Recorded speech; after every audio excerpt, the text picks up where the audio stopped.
What's up, people of the world? Alexander here. Thinking, having an intensive day. Need to make a vlog, get it all off my chest. Today I'm confused.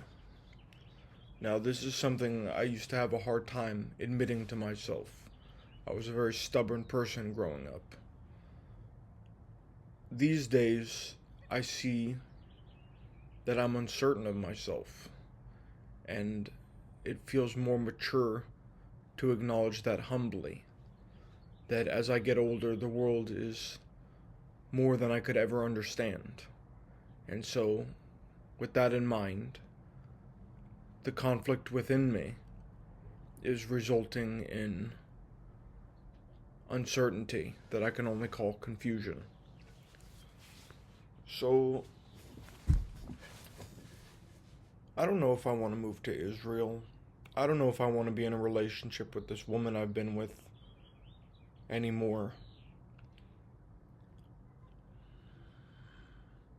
I'm not sure I want to smoke tobacco anymore. That's a healthy thing to be uncertain of. But I'm very unhappy. And these medications I take, they're antipsychotics. They're very heavy. And they stabilize me, but I'm not necessarily happy. And without them, I would probably be using reefer and drinking alcohol to sort of fill this hole within me, which is really an inspired soul longing to be expressed. So I can see with some clarity, despite the confusion that I'm acknowledging, that I don't want to use substances, and that I'm probably better off taking these antipsychotic medications in order to remain stable, hearing voices, seeing things. I'm convinced they're spirits. Other people are telling me it's unhealthy. Whatever the issue is with the schizophrenia that I'm diagnosed of.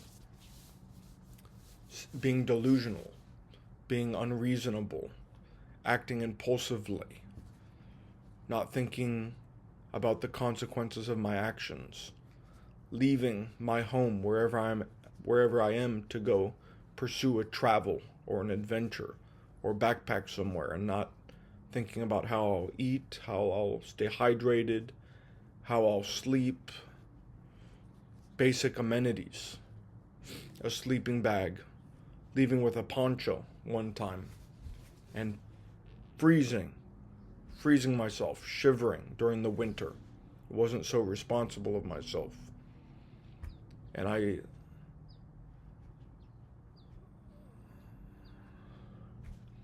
tell myself it was part of my journey, part of my growing. It was an experience. So I acknowledge that's true, but still, I'm scared right now. If I go to Israel, where will I live? I can't hold down a job. Israel's at war right now. If I leave this transitional house where I stay right now, where am I going to stay without applying for disability? I'm kind of putting my business out there, and putting it on other people's laps, so to speak. Making it other people's business, concern, attention. But really, I need to move the energy. I have no one to talk to. I'm lonely. This is really hard. It's gone from a God-loving journey to a self-disdain.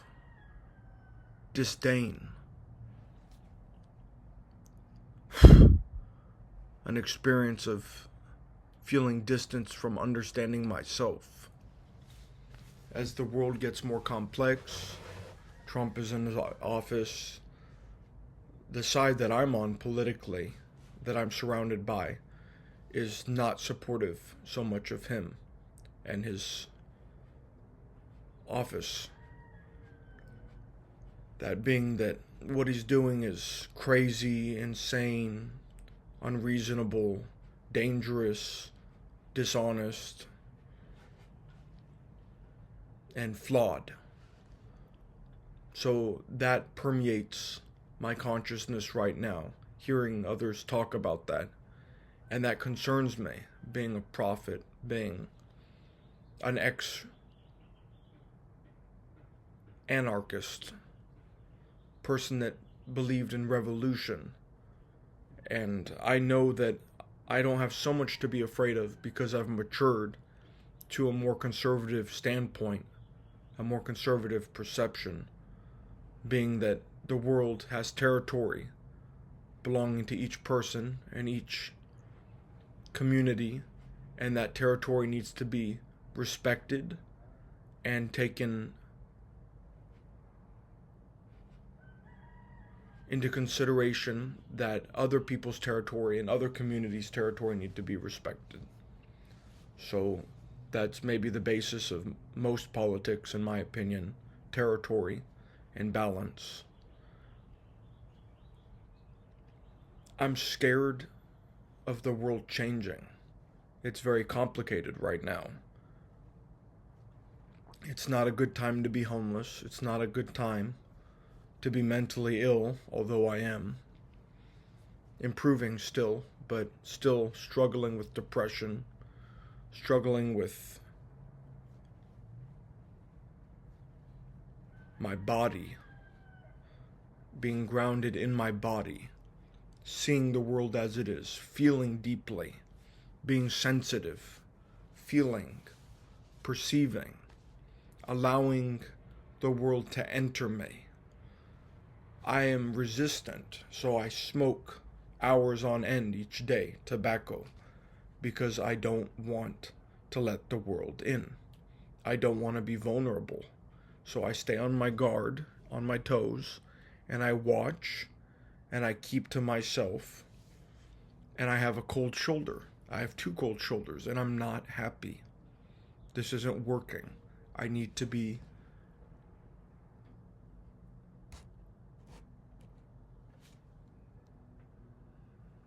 an ambassador of unconditional love again. I need to find myself again, the way I used to be. But it's very hard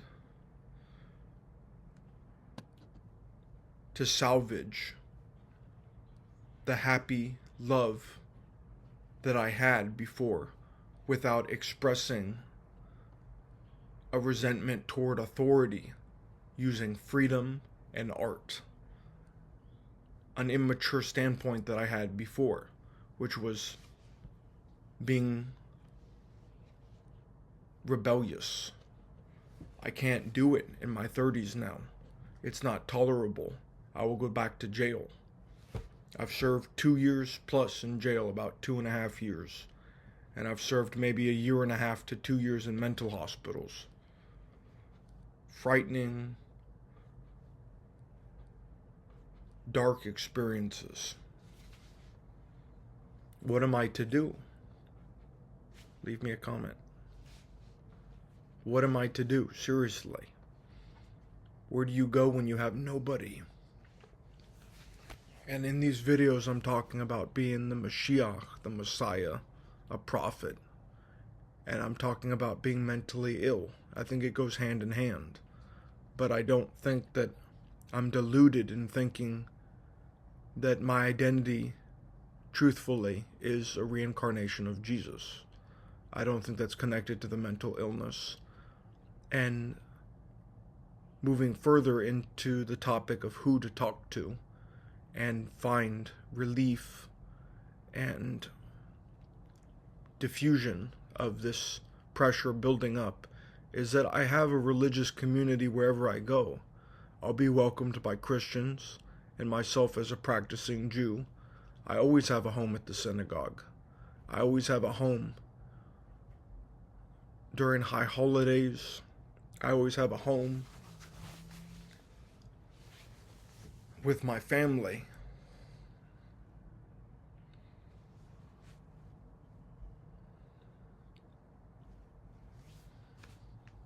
I'm still scared.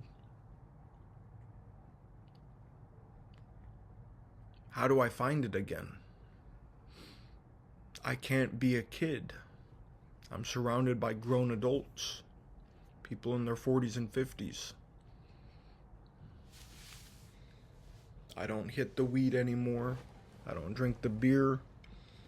I'm not mingling in the scene of people my own age. I feel like that's pretty unhealthy while reflecting right now. I've been in a relationship with a much older woman for 10 years. I'm not surrounded by 30-year-olds. I'm surrounded by 50 and 60-year-olds. And I'm getting pretty tired of it.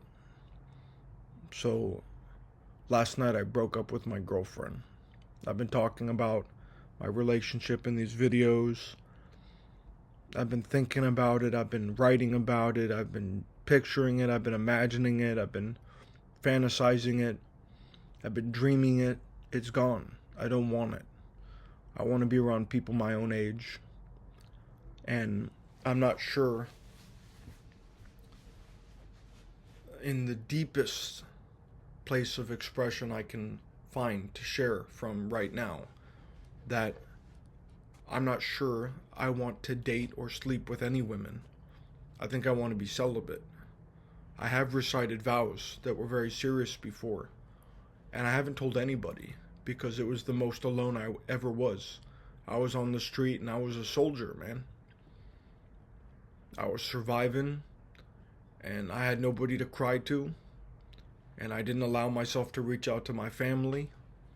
I had to just know that I could survive on my own, and I found it, and I was really strong, and I accessed it, and in the same place of strength that I found that's human and manly and ego driven, I found holiness. And I said, God, this life is such a gift. I want to marry the desert and live a happy life, simply in Israel. I want to live from the land. I want to live close to your magic, to your gift of mysticism, to your gift of a mysterious world that overlaps different planes of existence, whether it be people that have been here before or people that will be. Somehow, if that works, that makes no sense, but the world that overlaps people that have been here before with the people that are here now. I want to live in this oneness of spirits interacting and exchanging knowledge and stories and communication and friendliness. I can say that I made some friends that were disembodied. It was the strangest of experiences. I was talking to people by myself, and I wasn't in the corner rocking back and forth, with my eyes crossed and salivating and like mumbling gibberish. It wasn't like that. It was like full-on conversations with disembodied beings is the only way I can describe the receiving end of my communication. I was talking with a person that reincarnated somewhere far away and or are just very old. I don't know. I haven't challenged myself to express this experience to anyone yet. But I was having very elevated conversations, and they seemed completely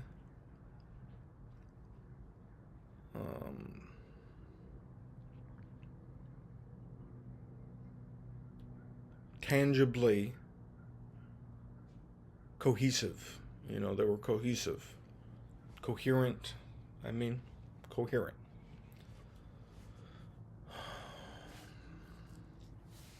So what am I to do? Leave a comment.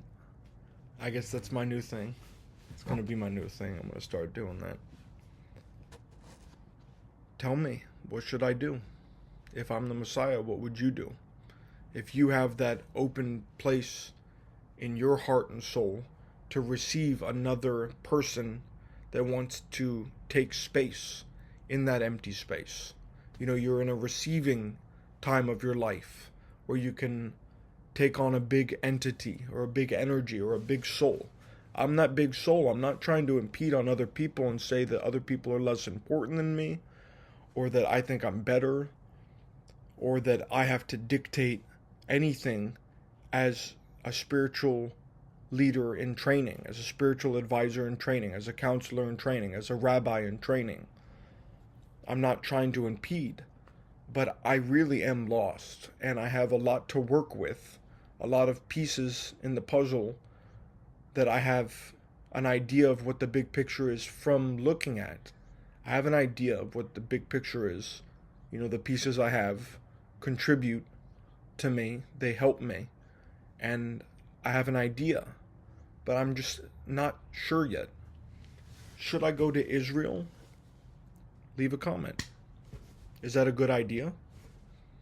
It's 2025. For any American Jew to go to Israel, is it a good idea? I just don't know. And I'm scared. I'm repeating myself. I'm scared. War is scary.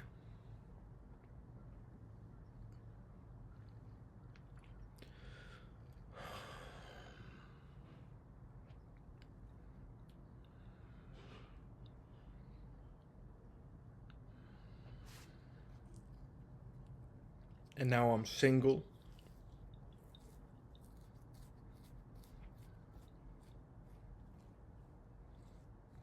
I'm mentally disabled. I identify with the terminology that the courts have placed upon me, the mental hospitals have placed upon me. I fought it for a long time. I said, I'm not crazy, I'm not mentally ill, there's nothing wrong with me. Just leave me alone. I want to go smoke a bowl. Just let me be who I am. I'm a musician. I know what I need to know. But they got to me this time. They got to me.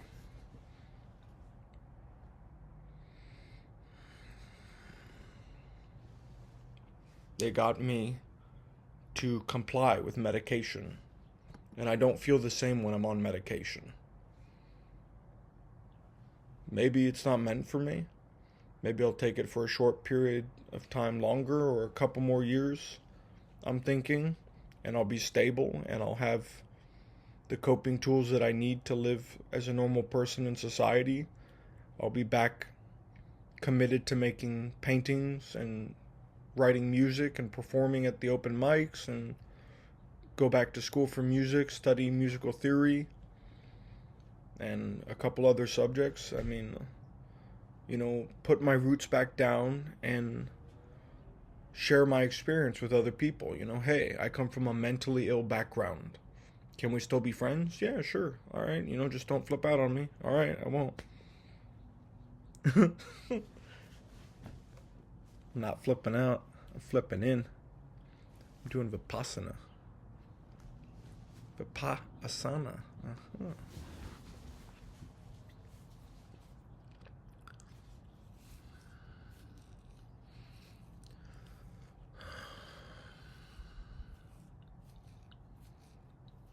I don't know.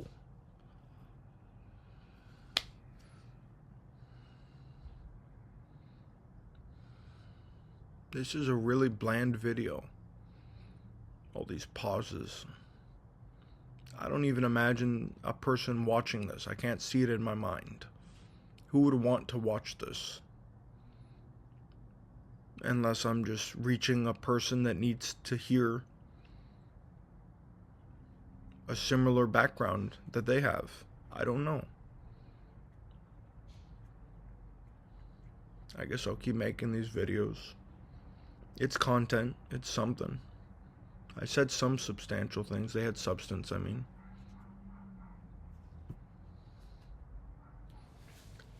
So, this prophet is struggling. This Jew is struggling. This artist is struggling. I guess I have to go to a place where I see that I'm more than my mental illness. That's something positive I can see right now. This prophet, this Jew, this artist. Right? I mean, I see it right now in this moment for myself. That's a healthy thing a healthy idea to come to in my mind and make it to. You know, I climbed the terrain and I arrived at a new understanding. I'm not my mental illness. My mental illness is maybe sort of like a parasite or something growing on me. And it's just from being stagnant, I developed disease. And now I'm going back into movement of energy, moving the energy around, the expression around, the communication around, and getting back to a place where I'm integrated into society and I have a role and a purpose and a place that's just for me. I'm content with that. So, God bless you, people of the world. Alexander signing out. Take care.